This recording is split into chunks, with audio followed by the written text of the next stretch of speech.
आज इंसान मंगल ग्रह की धरती पर कदम रखने को बेताब है, पर जल्द ही 2024 में चांद की ही तरह मंगल ग्रह पर भी इंसान अपने पहले कदम रखने वाला है। और इस लम्हे को पाने के लिए वैज्ञानिक सालों से कड़ी मेहनत के साथ उन्नत टेक्नोलॉजी तलाशने में लगे हुए हैं। और हाल ही में स्पेस एक्स के वैज्ञानिकों ने ऐसा रॉकेट बनाया है जो स्पेस में छोड़े जाने के बाद दोबारा ज़मीन पर लैंड कर सकता है। और भविष्य में ऐसे रॉकेटों की वजह से स्पेस मिशनों को अंजाम दे पाना बहुत ही सस्ता हो जाएगा, क्योंकि ऐसे रॉकेट को स्पेस में छोड़े जाने के बाद पृथ्वी पर दोबारा लैंड कराकर उसे दूसरे मिशनों में रीयूज किया जा सकता है। और भविष्य में मार्स पर जाने वाले रॉकेट भी इसी तकनीक पर बेस्ड होंगे, क्योंकि मार्स पर जाने के लिए हमें एक ऐसा रॉकेट चाहिए जो मार्स की सरफेस पर सही से लैंड हो सके, क्योंकि मार्स के एटमॉस्फेयर और ग्रेविटी को पार करते हुए मार्स से पृथ्वी पर वापस आने के लिए एस्ट्रोनॉट को उसी रॉकेट को दोबारा यूज करना पड़ेगा। और इस स्थिति में यदि रॉकेट मार्स की सतह पर सही से लैंड नहीं करता या क्षतिग्रस्त हो जाता है तो एस्ट्रोनॉट का पृथ्वी पर वापसी का मिशन खतरे में पड़ सकता है।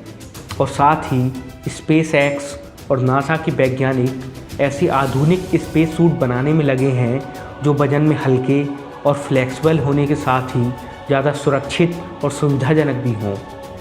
और इन सभी समस्याओं को सुलझाने के साथ ही वैज्ञानिक यह जानने में भी लगे हुए हैं कि स्पेस में माइक्रोग्रेविटी, कॉस्मिक रेडिएशन और सोलर विंड जैसे खतरों के बीच लंबे समय तक रहने से इंसानी शरीर पर क्या प्रभाव पड़ेगा, क्योंकि पृथ्वी से मार्स पर जाने और पृथ्वी पर वापस आने के दौरान एस्ट्रोनॉट को माइक्रोग्रेविटी में लगभग 1 साल का सफ़र तय करना होगा। इसलिए वैज्ञानिकों के लिए यह पता करना बहुत ही ज़रूरी है कि माइक्रोग्रेविटी में लंबे समय तक रहने पर इंसानी शरीर पर क्या प्रभाव पड़ता है। और इस प्रभाव को जानने के लिए नासा ने हाल ही के दिनों में एक मिशन को अंजाम दिया था। इस मिशन के लिए नासा ने 2 जुड़वा भाई स्कॉट और मार्क्स को चुना, जिन्हें हम कैले ब्रदर्स के नाम से भी जानते हैं। नासा द्वारा इन दोनों भाइयों को चुने जाने की वजह इनकी जुड़वा होने के कारण इन दोनों भाइयों के डीएनए और आनुवांशिक गुण समान होना थी। दोनों भाइयों के ज़रूरी टेस्ट लेने के बाद दोनों जुड़वा भाइयों में से नासा ने स्कॉट को 340 दिनों के लिए स्पेस में रहने के लिए इंटरनेशनल स्पेस स्टेशन भेजा और मार्क को यहीं पृथ्वी पर साधारण माहौल में रहना था। और जब स्कॉट स्पेस में 340 दिन रहने के बाद पृथ्वी पर वापस आए तो एक बार दोबारा दोनों भाइयों के शरीर की जांच की गई। और इस जांच के आधार पर नासा ने एक रिपोर्ट जारी की। इसमें कई चौंकाने वाली बातें सामने आईं। रिपोर्ट के अनुसार स्कॉट के क्रोमोसोम्स का साइज मार्क की तुलना में बढ़ गया था और इस वजह से स्कॉट का डीएनए अपने भाई के डीएनए से 7% चेंज हो गया और साथ ही स्कॉट के जीन एक्सप्रेशन भी चेंज हो गए। और स्पेस में लंबे समय तक रहने से स्कॉट की हाइट अपने भाई मार्क से 2 इंच बढ़ गई। वैज्ञानिकों के अनुसार माइक्रोग्रेविटी में स्पाइनल कॉर्ड पर लगने वाला वेट कम हो जाता है, जिसके कारण स्पेस में जाने पर हाइट बढ़ जाती है।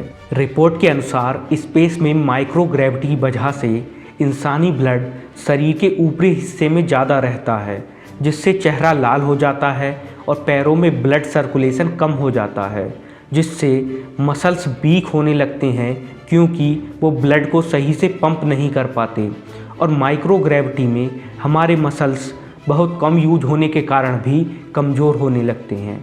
और साथ ही बॉडी में सीने के अंदर बहुत ही ज़्यादा फ्लूइड जमा हो जाता है, जिसकी वजह से हार्ट में भी प्रॉब्लम बढ़ने लगती हैं। और इसी तरह से माइक्रोग्रेविटी में आँखों के पीछे एक फ्लूइड जमा हो जाता है, जिसकी वजह से हमारा विजन कमज़ोर हो जाता है। स्कॉट ने बताया कि स्पेस में कई बार उन्हें आँखों से नज़र आना कम हो गया था। और स्पेस में ज़्यादा लंबे समय तक रहने से इंसान की शरीर की हड्डियां कमज़ोर होने लगती हैं और उनकी बोन डेंसिटी घट जाती है।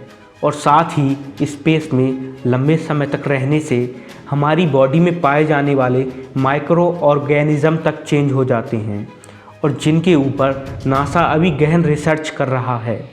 यानी भविष्य में जब इंसान स्पेस में लंबे समय तक यात्रा करके किसी दूसरे सौरमंडल में किसी दूसरे ग्रह पर कदम रखेगा, तब वह इंसान माइक्रोग्रेविटी कॉस्मिक रेडिएशन की वजह से पृथ्वी से अलग एक नई प्रजाति के रूप में विकसित हो चुका होगा, यानी उसका डीएनए हम इंसानों से एकदम अलग हो चुका होगा। तो दोस्तों, अगर हमारा यह वीडियो आपको अच्छा लगा हो तो हमारे वीडियो को लाइक, चैनल को सब्सक्राइब और बेल आइकन को दबाना ना भूलें। धन्यवाद।